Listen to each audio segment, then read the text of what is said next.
Welcome to what it taste. So ఈ రోజు what it టేస్ట్లో ఎలాంటి రుచులను పరిచయం చేయబోతున్నారు ఏంటి అని మీరు ఎదురు చూస్తున్నారు కదా. ఇన్ఫాక్ట్ నేను కూడా ఎదురు చూస్తున్నాను. మనం ఈరోజు ఎక్కడికి వచ్చేసామంటే రోడ్ నెంబర్ 68 జూబ్లీ హిల్స్లో ఉంటే విలోచర్ రెస్టారెంట్కి. మరి అక్కడ షెఫ్ని అడిగేద్దామా ఈరోజు మనకి ఎలాంటి రుచులను పరిచయం చేయబోతున్నారు. హలో పండి గారు. హలో అండి. సో ఏంటి ఈరోజు మన వాట్ ఇట్ టేస్ట్ వ్యూయర్స్ కోసం ఏం చేయబోతున్నారు? లూజ్ ప్రాన్స్ స్టార్టర్ చేయబోతున్నాం ఈరోజు. Loose prawns starter. అవునండి.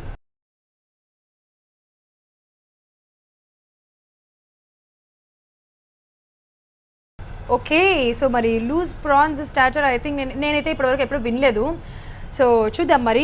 ఫ్రెండ్స్ విన్నారు కదా, మనం ఒక స్టార్టర్ ప్రిపేర్ చేసుకోబోతున్నాం. దాని పేరు వచ్చేసి లూజ్ ప్రాన్స్ అంట.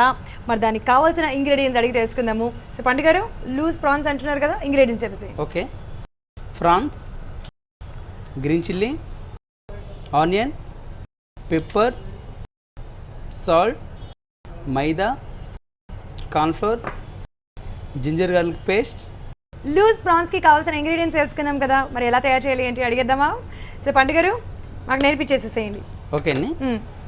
ముందు మనం ఒక సైడు ఆయిల్లో కడాయిలో ఆయిల్ పెట్టుకుందామండి. ఎందుకంటే ఆ లూజ్ ప్రాన్స్ మనం కోటింగ్ వేసుకొని కొద్దిగా ఫ్రై చేసుకుంటాం కాబట్టి. ఓకే, సరిపోతుంది. వేరే బౌల్లో మనం ఫ్రాన్స్, మనం ఈ టైప్ ఫ్రాన్స్ తీసుకుని మనకి చిన్నగా ఉన్నాయి.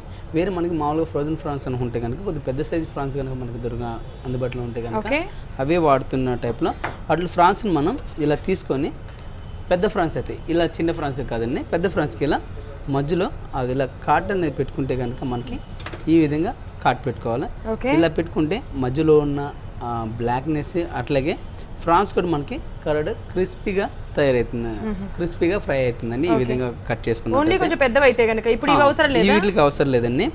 ఇలా కట్ చేయకపోతే కనుక మనకి ఫ్రాన్స్ ఇలాగే ఉంటుంది. మనం ఎంత ఫ్రై చేసినా కానీ అది రబ్బర్ లెక్క లేదంటే అలాగే ఉండి క్రిస్పీనెస్ అనేది రాదండి. ఓకే ఓకే, ఈ ఫ్రాన్స్ ఇందులో యాడ్ చేసుకున్నాం. ఇందులో ఫ్రాన్స్లో మనకి సాల్ట్ ఉంటుందండి, కానీ ఇలాంటి చిన్న ఫ్రాన్స్ ఏదైతే మన నది ఫ్రాన్స్ మనకు తీసుకొని వాడుతున్నప్పుడు దానిలో సాల్ట్ లెవెల్ చాలా తక్కువగా ఉంటుంది. వీటికి మనం సాల్ట్ తక్కువగా ఉంటుంది కాబట్టి కొద్దిగా సాల్ట్ యాడ్ చేసుకుందాం. ఓకే, కొద్దిగా సాల్ట్,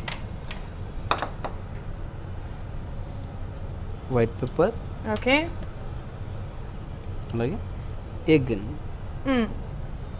ఇందులో కొద్దిగా మైదా, మైదా క్వాంటిటీ సగం తీసుకొని కార్న్ఫ్లోర్ అనేది దానికి ఎక్కువగా తీసుకోవాలి, బికాజ్ క్రిస్పీగా కావాలి కాబట్టి.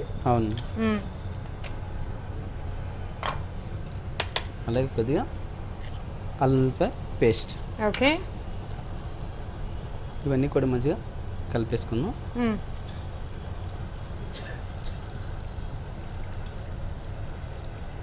ఓకే, సో ఏమేమి యాడ్ చేసుకున్నాము? సాల్ట్ యాడ్ చేసుకున్నాము, అల్లం వెల్లుల్లి పేస్ట్, సాల్ట్, అల్లం వెల్లుల్లి పేస్ట్, అలాగే వైట్ పెప్పర్, ఎగ్, మైదా, కార్న్ఫ్లోర్. ఓకే, కార్న్ఫ్లోర్ క్వాంటిటీ అనేది మైదా కంటే ఇంకొంచెం ఎక్కువగా యూజ్ చేస్తున్నాము దీంట్లో, ఎందుకంటే కొంచెం క్రిస్పీ కావాలి కాబట్టి. అండ్ ఇక్కడ మనకి ఆయిల్ వేడెక్కితే దీంట్లో వేసేయడమేనా? ఆయిల్ బాగా వేడెక్కాలా లేకపోతే నార్మల్గా మీడియం హీట్ సరిపోతుంది? మనకి ఏదైనా క్రిస్పీగా ఫ్రై చేసే ఐటమ్ దేనికైనా సరే ఆయిల్ మీడియం కన్నా కొద్దిగా ఎక్కువగానే హీట్ కనుక మనకి అది ఫ్రై అనేది బాగా అవుతుందని ఒకసారి చూద్దాము. సో ఇంకొంచెం వేడి అవ్వాలి కదా ఆయిల్? ఇంకొద్దిగా 2 minutes అయితే సరిపోతుందని. ఓకే, ఎందుకంటే మన క్వాంటిటీ ఒకవేళ చల్లగా ఉంటే కనుక మనం క్వాంటిటీ ఎక్కువ క్వాంటిటీలో వేసే కనుక ఆయిల్ అనేది ఎంత హీట్లో ఉన్నా చల్లగా అయిపోతుంది కాబట్టి మనం కొద్దిగా హీట్లో ఉన్నప్పుడు కనుక వేసినట్టయితే అవి కరెక్ట్గా ఫ్రై అయితే మనం వేసిన కోటింగ్ ఏదైనా కానీ ఫ్రాన్స్ అనేది కరెక్ట్గా పట్టుకుంటుందండి. ఓకే, ఓకే అండి.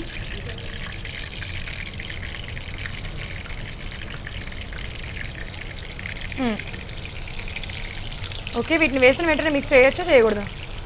ఒక 2 minutes ఆగి 2 minutes ఆగి మిక్స్. సో ప్రాన్స్ కంపల్సరీగా ఆయిల్ అనేది వేడిగా ఉన్నప్పుడే వేసుకోవాలి ఇలాంటి వాటికి. ఓకే, లేదంటే కనుక మనకి ఆయిల్ మొత్తం ఫ్రాన్స్ మొత్తం కూడా ఆయిల్ పట్టేస్తుంది. అట్లాగే అవన్నీ కూడా కరెక్ట్గా ఫ్రై అనేది కాదండి. ఇంతకుముందు మనం చెప్పినట్టు క్రిస్పీనెస్ కోటింగ్ అనేది కూడా మనకి మొత్తం ఆయిల్ చల్లగా ఉంటే కనుక ఊడిపోతుందండి.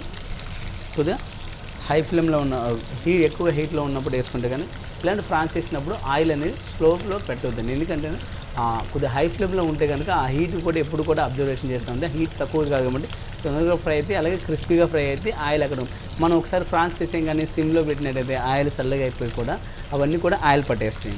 ఓకే, సో ఇప్పుడు ఇవి కరెక్ట్గా వచ్చినట్టేనా? ఓకే అండి. ఓకే, ఇప్పుడు ఇవి బాగా ఫ్రై చేసుకోవాలా మనం, బ్రౌన్ కలర్ వచ్చేంత వరకు? బ్రౌన్ కలర్ వచ్చేంత మటుకు ఫ్రై చేసుకోవాలి. ఎస్. సో ఇప్పుడు ప్రాన్స్ అన్నారు, దీంట్లో మనకి డిఫరెన్సెస్ కూడా చెప్పారు. పెద్ద ప్రాన్స్ అయితే ఇలాగా, చిన్న ప్రాన్స్ ఇలా అలా చేసుకోవాలని చెప్పేసి. సో చిన్న ప్రాన్స్ అయితే కట్ చేసుకోవాల్సిన అవసరం లేదు, అవి ఫ్రై అయిపోతాయి మరి క్రిస్పీగా. చేసుకున్నా కానీ క్రిస్పీగా ఫ్రై అయిపోతుంది. ఓకే.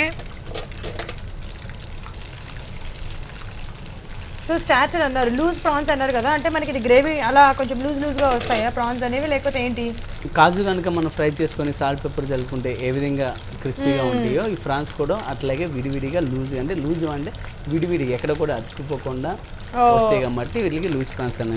ఓకే, ఇలాంటి వాటికి చిన్న చిన్న ప్రాన్స్ తీసుకుంటే ఎగ్జాక్ట్గా మనకి జీడిపప్పు షేప్లోనే వచ్చే టేస్ట్ అనేది డిఫరెంట్గా ఉంటుంది, బాగుంటుంది.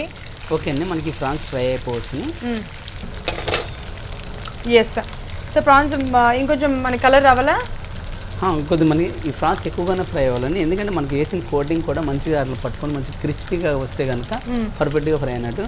మనకి ఈ ఫ్రాన్స్ అనేది కరెక్ట్గా కోటింగ్ కరెక్ట్గా వేయలేకపోతే కనుక ఎంత క్రిస్పీగా ఫ్రై చేసినా కానీ తీసిన తర్వాత 2 మినిట్స్ చల్లగా అయిపోతే కనుక మెత్తగా అయిపోతాయండి.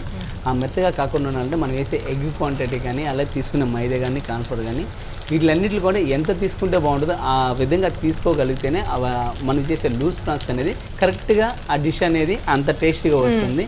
ఏమాత్రం మనం ఎగ్ ఎక్కువైనా లేదంటే మైదా ఎక్కువైనా కాన్ఫ్లోర్ తక్కువైనా కానీ అవన్నీ కూడా సాఫ్ట్గా అయిపోతుంది, అంత టేస్టీగా రావాలి.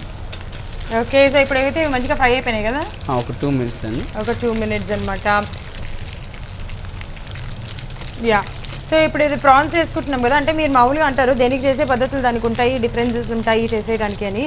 బట్ దీంట్లో మనకి ప్రాన్స్ బదులు ఇంకేదైనా నాన్ వెజ్ చేయొచ్చు అంటారా అసలు?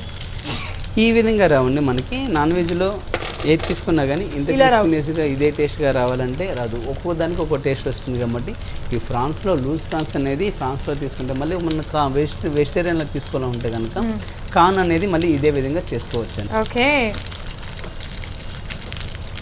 ఓకే అండి, మనకి ఫ్రాన్స్ రెడీ అయిపోయింది, కరెక్ట్గా సరిపోయింది.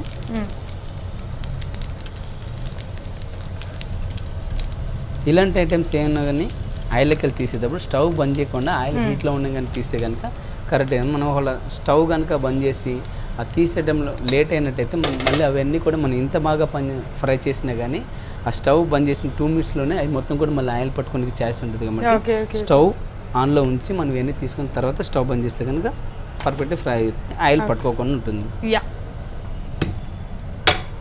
ఇందులో కొద్దిగా ఆయిల్ వేసుకుందాం. ఎక్కువ అవసరం లేదా? ఎక్కువ అవసరం లేదండి, మనకి దీనిలో ఎక్కువగా ఆయిల్ వాడడం ఇది జస్ట్ ఫ్రైకి మనం లైట్గా సరిపోతుంది ఇంత ఆయిల్. ఓకే. ఇందులో కొద్దిగా గార్లిక్ అలాగే జింజర్, కొద్దిగా onion, green chillies, garlic, ginger, onions, green chillies add చేసుకుంటున్నాము. అంటే టాస్ చేసుకుంటాము. టాస్ చేసుకుంటే మనకి మళ్ళీ అది మెత్తపడిపోయే అవకాశాలు ఉండవా? ఇవి టాస్ అనేది దీనిలో వాటర్ అయినంతసేపు దీనిలో ఉన్న ఆనియన్లో ఉన్న వాటర్ మొత్తం కూడా ఫ్రై అయ్యేంత వరకు మంచిగా ఫ్రై అయ్యేంత వరకు వేయించుకుంటుంది. ఆ తర్వాత దీనిలో వేసి మనం సాల్ట్ పెప్పర్ యాడ్ చేసుకుంటాం కాబట్టి దీనిలో వాటర్ లెవెల్ అనేది ఎక్కడ కూడా మంచిగా ఫ్రై అయిపోయి ఉంటాయి కానీ ఎక్కడ కూడా మనకి సాఫ్ట్గా కావండి ఇది. ఓకే. యా. సో ఇప్పుడు మీరు అన్నట్టుగా కరెక్టే. యాక్చువల్గా మనం ప్రతిదానికి టాస్ చేసుకునేటప్పుడు లైట్గా వాటర్ యాడ్ చేసుకుంటాం కదా, లైక్ ఏమైనా సాస్లన్నీ వేసేసి వాటర్ యాడ్ చేసుకుంటాము. సో దీంట్లో మటుకు వాటర్ యాడ్ చేసుకోకుండా ఆనియన్లో ఉన్న వాటరే బయటికి వచ్చేటట్టుగా దాన్ని మంచిగా ఫ్రై చేసుకోవాలంట, అప్పుడు వాటర్ పట్టకుండా ఉంటాయి. యా. సో ఇంకొంచెం ఏమైనా ఆయిల్ వేయమంటారా? ఒక 2 డ్రాప్స్ అయింది. ఓకే. అంటే ఇది ఎక్కువ స్పైసీగా ఉండదా మనకి డిష్? మరి ఎక్కువగా స్పైసీగా ఉండదండి. మనం దీనిలో గ్రీన్ చిల్లీ యాడ్ చేసుకున్నాం, అట్లాగే లైట్గా చిల్లీ పౌడర్ కూడా యాడ్ చేసుకుంటాం కాబట్టి మీడియం స్పైసీ. మనకి స్పైసీగా కావాలంటే కనుక స్పైసీగా కూడా చేసుకోవచ్చు. ఓకే.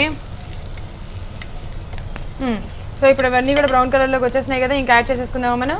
ఓకే అండి. ఇందులో ఫ్రాన్స్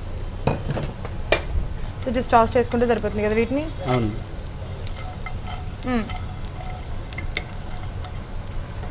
ఎస్, మీరు అక్కడ అలా టాస్ చేస్తుంటేనే తెలుస్తుంది యాక్చువల్గా క్రిస్పీనెస్ అనేది. సౌండ్ మన కోటింగ్లో సాల్ట్ వేసుకున్నాం కాబట్టి లైట్గా మనకి ఫ్రాన్స్లో కూడా ఉంటుంది అని చెప్పినాం కాబట్టి ఈ ఫ్రాన్స్లో చూసి సాల్ట్ అనేది చూసి యాడ్ చేసుకోవాలండి. మనం ఏ ఫ్రాన్స్ తీసుకున్నామో దానిలో సాల్ట్ ఉందా లేదా కోటింగ్లో ఎంత సాల్ట్ వేసుకున్నాం. ఎందుకంటే దీనిలో మనం ఎక్కువగా వాటర్ కానీ లేదంటే సాసెస్ కానీ ఏం యూజ్ చేయట్లేదు. డైరెక్ట్గా మనం ఏదైతే కోటింగ్ చేసుకున్న ఫ్రాన్స్ చేసుకున్నామో అదే దాని మీద మనం సాల్ట్ యాడ్ చేసుకుంటున్నాం కాబట్టి సాల్ట్ అనేది చూసి యాడ్ చేసుకోవాలి. ఓకే, అలాగే వైట్ పెప్పర్, కొద్దిగా చిల్లీ పౌడర్. సో అలా జస్ట్ టాస్ చేసేసుకొని తీసేసుకోవచ్చు. అవును. ఓకే, అసలు మనకి కారం లేకుండా only black pepper powder white pepper పౌడర్తో కూడా చేయొచ్చా, లేకపోతే కంపల్సరీగా కారం దీంట్లో యూజ్ చేయాలంటారు? కంపల్సరీ కొద్దిగా వాడితేనే ఆ టేస్ట్ అనేది బాగుంటుందండి. మనకి చిల్లీ పౌడర్ వచ్చేసి కాదు, బ్లాక్ పెప్పర్ ఫ్లేవర్లో కావాలంటే కనుక పెప్పర్ ఫ్లేవర్లో కూడా చేసుకోవచ్చు. ఓకే, సో ఆల్మోస్ట్ డన్నా లేకపోతే ఏంటి సంగతి, అయిపోయినట్టేనా? అయిపోయినట్టేనండి. దీనిలో కొద్దిగా కొత్తిమీర,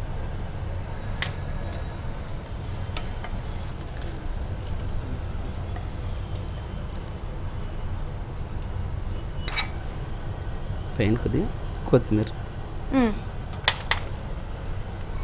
ఓకే, వేడివేడిగా లూజ్ ప్రాన్స్ రెడీ అయిపోయినాయి. టేస్ట్ చేసి ఎలా ఉంది చెప్పండి. ష్యూర్గా.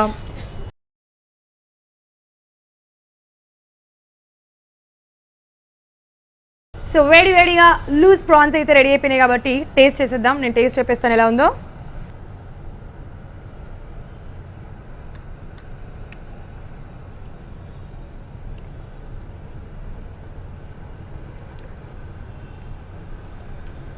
వావ్, స్పైసీగా క్రిస్పీగా చాలా టేస్టీగా ఉన్నాయి. యాక్చువల్గా క్రిస్పీ ఆ క్రంచీ అనేది చాలా బాగుందన్నమాట అసలు ప్రాన్స్లో. అలాగే మీరు పైన కొంచెం కారం వేశారు కదా, అలాగే స్పైసీగా ఉంది, చాలా చాలా టేస్టీగా ఉంది. తప్పకుండా మీరు ట్రై చేసేయండి లూజ్ ప్రాన్స్.